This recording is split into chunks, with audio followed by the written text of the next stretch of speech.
Alright everyone, welcome to my 2024 top 5 game of the year selections. I've done this for a couple years in a row, selecting my top 5 of what I think, of the games I played personally throughout the year. And it's a lot of fun to do these. They're always incredibly difficult though, because there's so many quality games that have been coming out every year, I think, and just a lot of different types of games too. And this year was no exception. Now, keep in mind, a little disclaimer, obviously I didn't play everything that came out this calendar year, and obviously there's games on here that maybe you didn't play, or maybe your favorite game of the year didn't even end up on this list, maybe because I didn't even play it, or it just wasn't as much a cup of tea for me as these other ones here, but ultimately made my decisions here. I think I got a good group of games here, and yeah, it's always subject to change because of different games that I play, depending on when I end up playing some of the games, so that's always subject to change, and again, it's just my opinion, and so take that for what you will, but let's get the list started here. So we're going to start off with a game that kind of surprised me a bit, but it's this was the toughest spot to kind of select here too, is number 5, because I had about 4 or 5 other different games that I was kind of throwing in and out of that spot for a while, and it was a bit of a battle. It was definitely the hardest spot to pick. My top 4 kind of were set in stone after a while, so it was that 5th spot that was kind of up for grabs, and I think I selected the right one because I really enjoy this game so far, and that's Legend of Zelda Echoes of Wisdom for the Switch. So the Switch is back. One more heavy hitter before the Switch 2 comes out. It's a really awesome game with kind of the Link's Awakening remake art style, and it's more of a throwback to the old Zelda games that were more like over the top, camera angle, dungeon crawling, puzzles and stuff. It's really refreshing. There's so many cool new mechanics too, and it's a lot of fun. I love exploring. I love the music.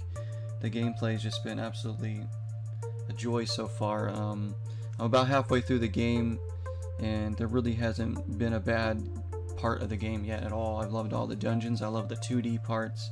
It's just so much fun to play. Zelda's back. I quite enjoyed this one. More than Tears of the Kingdom, but probably not as much as Breath of the Wild or Ocarina of Time, but it's still a really good Zelda game worthy of being on this list. Alright, number 4 is one that I just can't keep gloating about every time I put it on.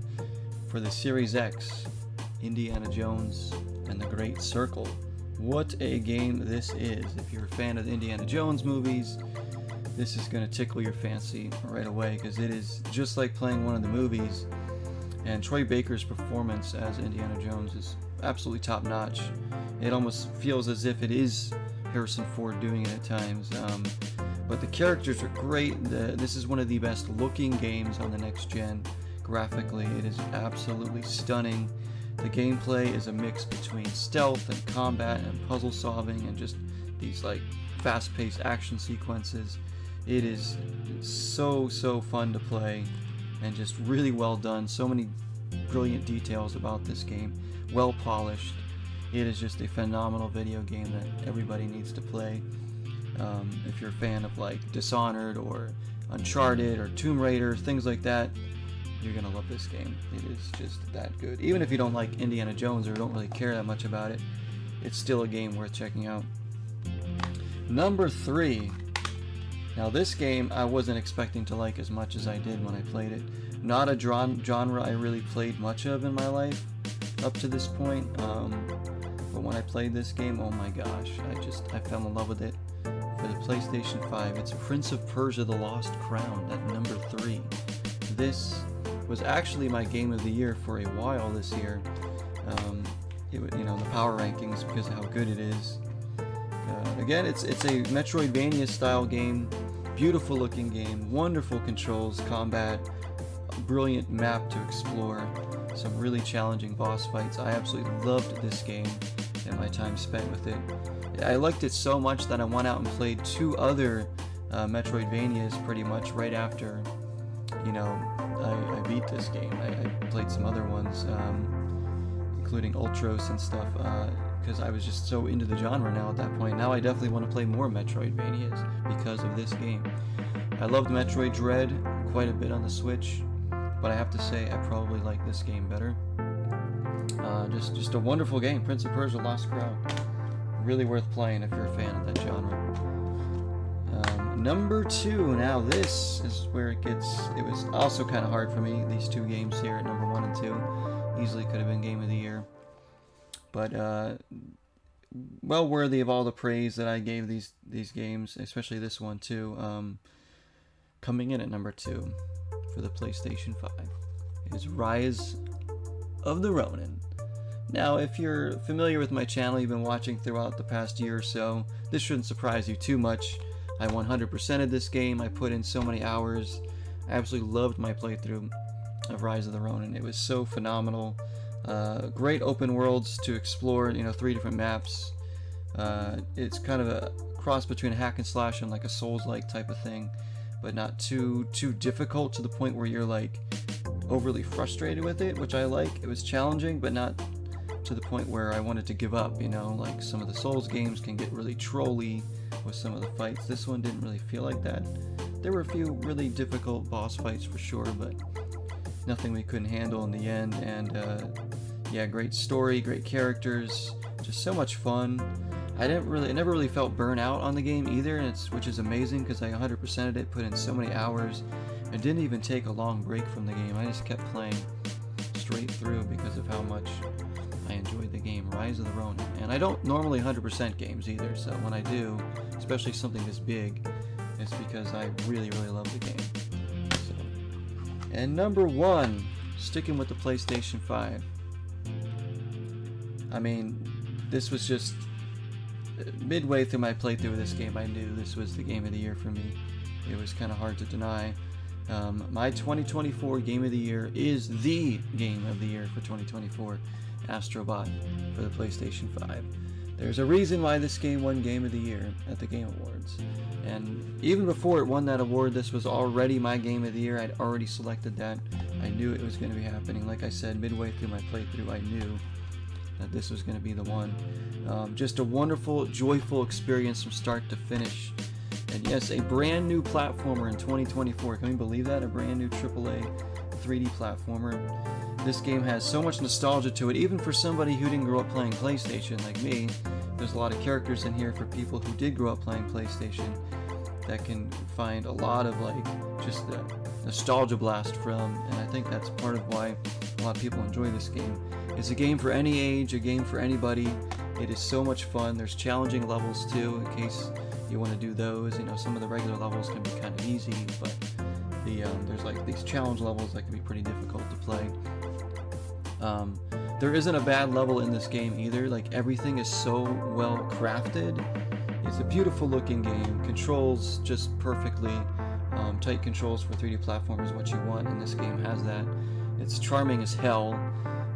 There's just so much to love about this game. And don't listen to people that say, oh, it's just a Mario clone. They didn't play the game. It's not a Mario clone. Yes, it is going to remind you of a Mario 3D platformer. Yes, it is going to remind you of Banjo-Kazooie or Crash Bandicoot. Of course, it's a 3D platformer. Those other games are 3D platformers. Of course you're going to compare this to them. I myself was comparing this to Mario early on. I was saying, this feels like a Mario game. But it's not a bad thing. It has so much of its own character and its own mechanics that completely take it away from Mario or any of those other 3D platformers, But yes, it's going to get lumped in with those because of the genre. Just like any football game is going to be compared to Madden, or any Souls game is going to be compared to, another Souls-like game. Or that's just how it is. But it doesn't make it a bad game. It's just that's the genre it is. And I'm so happy to see a 3D platformer winning Game of the Year. And for me, I had no attachment to the Astro Bot character up to this point. I saw the trailer for this game and I thought, oh my gosh, that looks really good. That's a new 3D platformer, because I'm a big fan of the genre. And then when it came out and played it, just hit me. So good. Again, not a bad level in the house either. Complete joyful experience from start to finish. And absolutely brilliant. This is a 10 out of a 10 video game for me. Perhaps one of the best 3D platformers I've ever played in my life. and that is why it is well worthy of the Game of the Year award. There you go, guys. Top 5 of the year for 2024. But obviously, we'll make one for 2025 as well as the games start coming out.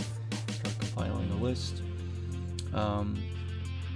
Now, there's some games I want to give shout outs to because there's some great games that I was like, man, I can't believe I left that off the list. Things like Marvel Rivals, Star Wars Outlaws, Dragon Age The Veilguard I've been really enjoying, College Football 25, did I already say that? I don't know if I did, but there's what else? Signai, Slaughterhead was pretty cool. There's just a lot of games that were so close to making this list that didn't quite make it. It came down to that 5th spot for a lot of those games, and ultimately went with Zelda, which I think was the right choice.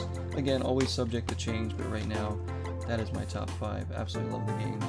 There were just a lot of great games again this year. Maybe not as many heavy hitters as there was in 2023, but just a lot of quality games in 2024, I think. And hopefully 2025 delivers as well. We'll see.